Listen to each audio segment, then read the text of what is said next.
Assalomu alaykum hammaga.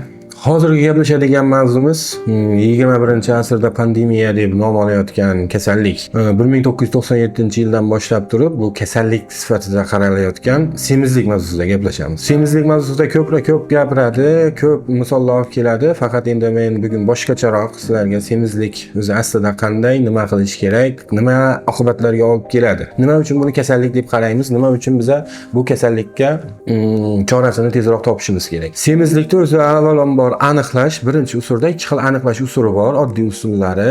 Buni hamma uy sharoitida o'zlari qilishi mumkin bo'ladi. Bu ayniqsa birinchi usuli erkaklar uchun juda qulay bo'ladi. Birinchi usulida semizlikda har bir odam o'zini bo'yini ikkiga bo'ladi. Misol uchun meni bo'yim 176 sm. Bunda buni ikkiga bo'ladigan bo'lsak 88 sm. Bu men uchun normal qorin aylanasi. Bu adabiyotlarda normasi bor. Bunga plus 8 qo'shiladi. Ya'ni 88 ga plus 8 qo'shsak 96 sm. Agarda meni qorin aylanam 96 sm dan oshgan bo'lsa, menda semizlik, visceral yog'lar yig'ilishi, qorinda semizlik bor deb qaraladi. Ikkinchi usuli bu ko'p joyda hisoblanadigan semizlik darajasini belgilab beradigan tana vazni indeksi deb aytiladi. Bunda odam oddiy usul o'zini kilogrammini bo'yiga 2 marotaba bo'ladi. Misol uchun meni kilogrammim hozir 96 bo'ladigan bo'lsa, 176 ga 2 marta bo'linadi. 96 bo'lingan 176, yana bo'lingan 176. Bunda 31. Demak, men o'zimda ham birinchi darajali semizlik bor. Xo'sh, endi semizlik haqida sizlarga bu hisoblashni aytdik, tushuntirdik. Bugun murojaat qilib kelgan bemor, misol uchun endi oqibatini tushuntirish uchun bemor misolida tushuntiryapman. Menga murojaat qilib kelgan bemor 138 kilo o'zi. 91-yil bola, 138 kilo vesi bor. Bo'yi 178. Ayrim adabiyotlarda ko'pchilik joyda bo'ladi. Misol uchun bo'y 178 138 kilo bo'ladigan bo'lsa, bu misol internetlardan ham ko'rishingiz mumkin. 1 kilogramm ortiqcha ves, 3 kilometr ortiqcha qon tomir degani. Xo'sh, bu bola uchun men misol hamma o'zida hisoblab ko'rish uchun bu bola uchun men bitta narsani hisoblab beraman. Bu bola uchun o'zi normal ves necha edi? Normal ves topish teng 1.78 ko'paytirilgan 25. 1.78 kvadrati bo'ladi, ko'paytirilgan 25 ga. Tak, mana shunda chiqadi 79. Normal tana vaznini topish uchun 1.78 bu bemorimizni bo'yi, 1.78 kvadratini 25 ga ko'paytiramiz. Nima uchun 25 ga ko'paytirilyapmiz?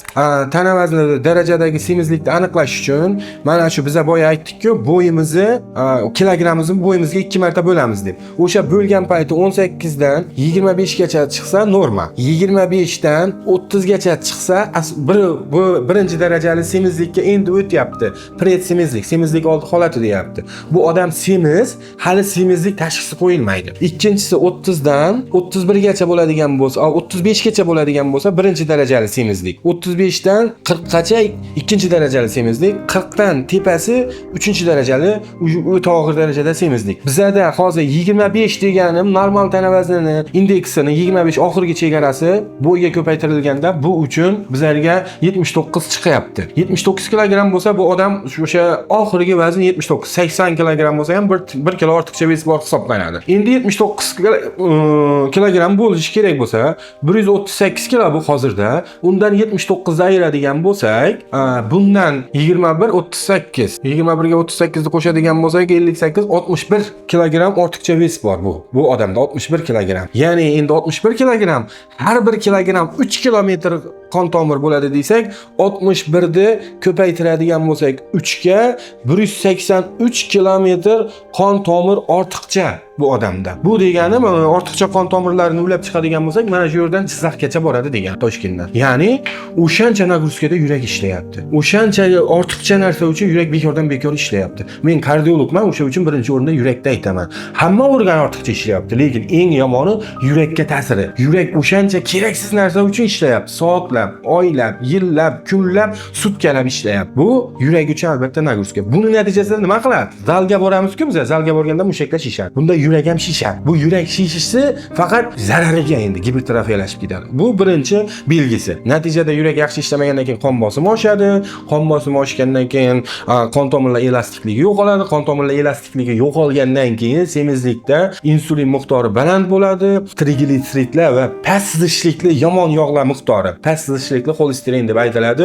Yatraginizi yuqori bo'lgan yog'lar ko'payadida qon tomirlar bemorlarda ateroskleroz plakchalar hosil bo'lishi oshadi. Natijada vaqt o'tishi bilan infarkt. O'sha uchun semizligi bor odamlar kechikib infarkt xuruji ularda 100% aniqlanadi. Tez bo'ladi infarkt xuruji. Lekin bularda semizman deydi, men kasal emasman deydi. Prosta semizman deb yurib, oxirida infarkt xuruji kechikib aniqlanadi. Lekin bularda aslida erta boshlangan bo'ladi. O'sha uchun men hayotda o'lim ko'rsatkichi eng yuqori bo'lgan infarkt miokard kasalligini oldini olish uchun tana vazniga e'tibor berish tarafdoriman. Bu endi semizlik haqida qisqacha sizlarga aytilgan. Organizmga zararini aytdik, yurakni ortiqcha yuklamaga qo'yadi, gipertrofiyaga olib keladi, qon tomirlarida endoteliy disfunksiyaga ta'sir qiladi, azot ikki oksidi kamayishi hisobidan qon tomirlar bo'shashib qoladi. Natijada endoteliy disfunksiya ketgandan keyin ateroskleroz plakchalar hosil bo'lishi oshadi.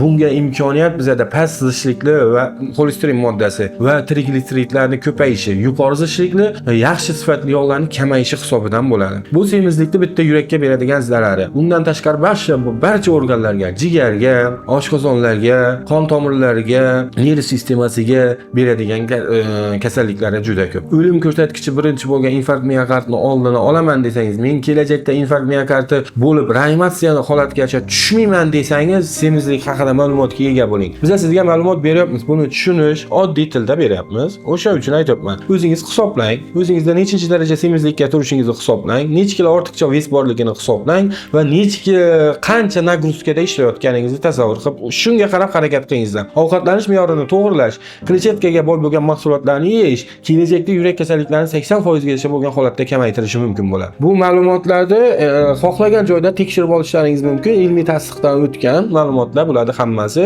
Xohlagan saytdan, tasdiqlangan tibbiyotdan saytlaridan ko'rsangizlar ham bu ma'lumot o'shanda hisoblanadi. Bu bemorimiz ham 91-yil 138 kilo. Xudo xolasa kelishdik. 1 yil ichida biza o'sha 79 kiloga tushamiz dedik. Ko'pchilik aytishi mumkin, birdaniga 12 kilo, 13 kilo bir oyda. Bunga ham biza tavsiya bermaymiz. Sog'lom ves tashlash 1 oyda 3 kilodan 8 kilogacha. Undan ortig'ida biza organizmda boshqacha jarayonda bo'lib ketadi. Biza 5 kiloga kelishdik. Mana shu 61 kilo vesni har oy 5 kilodan ves tashlab borib, 1 yilda normal vaznga yetishimizni, shunga bemor bilan o'sha holatga shartnoma qildik.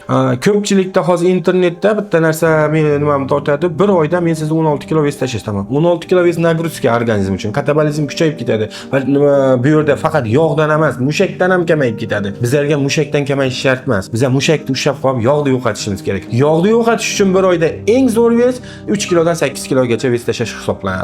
Agarda bu video foydali bo'ladigan bo'lsa, sizni ortiqcha vazndan qiynalayotgan tanishlaringiz bo'lsa yoki o'zingiz bo'ladigan bo'lsangiz, videoni atmetga qilib qo'ying, kerakli insonlarga jo'nating va biz bilan aloqaga chiqing.